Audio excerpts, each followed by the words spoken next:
Hi, I'm Kevin Eikenberry, and I'm here to help you reach your potential as a leader and a human being. Welcome to Remarkable TV.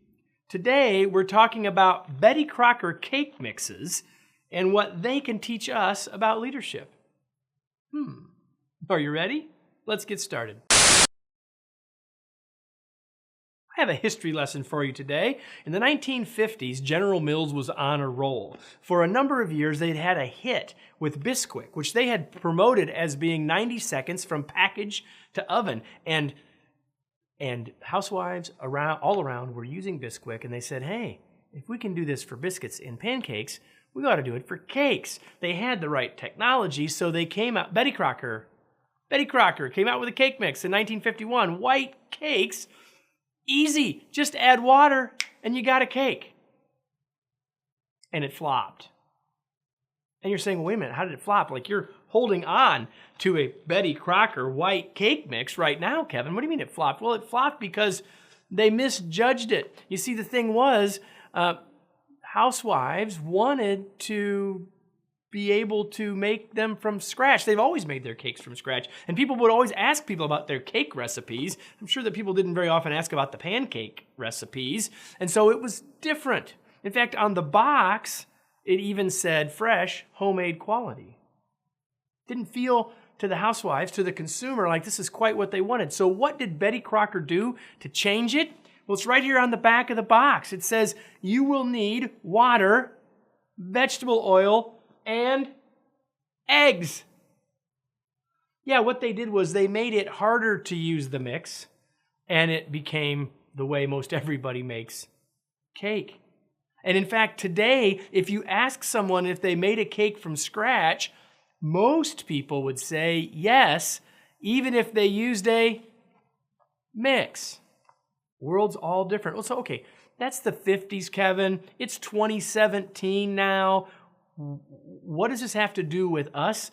And last time I checked, this wasn't the Food Network. So why are you doing this, Kevin? Well, there's a couple of really big lessons in the Betty Crocker cake story, or cake mix story, and for us as leaders.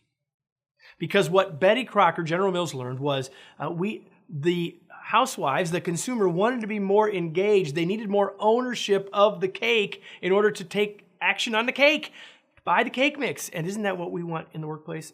We got people every day calling us, emailing us, saying, Kevin, I need to get more ownership. I want my team to feel more ownership. I want there to be more engagement with my team. So what can we take from this? The first thing is pride. People want to be proud in their work. The housewives in the 1950s wanted to be proud of that cake that they were making. Sure, they were happy to save some time, but they wanted to there was a sense of pride required and desired from that work. And they wanted to have a sense of, and people want to have a sense of ownership in their work. Not much ownership in being able to measure water. There's more ownership if you've got to add the eggs. Now, you may be thinking the same thing that General Mills was thinking, which was just, why would we make it harder for people? Why would they like it better when we made it harder? And that's, I think, what happens for us as leaders often. We unintentionally try to make it easier for people so that they can get through that task, and we take out the meaning. See, here's the thing. What people want, what we all want, are meaning to do things that make a difference to them. We want to be able to contribute to something in a meaningful way, in a way that for an outcome that matters for them. Making the cake mattered, and adding the egg was a meaningful difference. Maybe not a big difference, but a difference. We've got to be thinking about what we need to understand from our folks. What are they proud of in their work? What brings meaning to their work? And then make sure we're giving them a chance to contribute in those ways. If we do that, we've got a much better chance of getting the ownership and engagement that we desire as well. And you may say, Kevin, that seems like a little thing.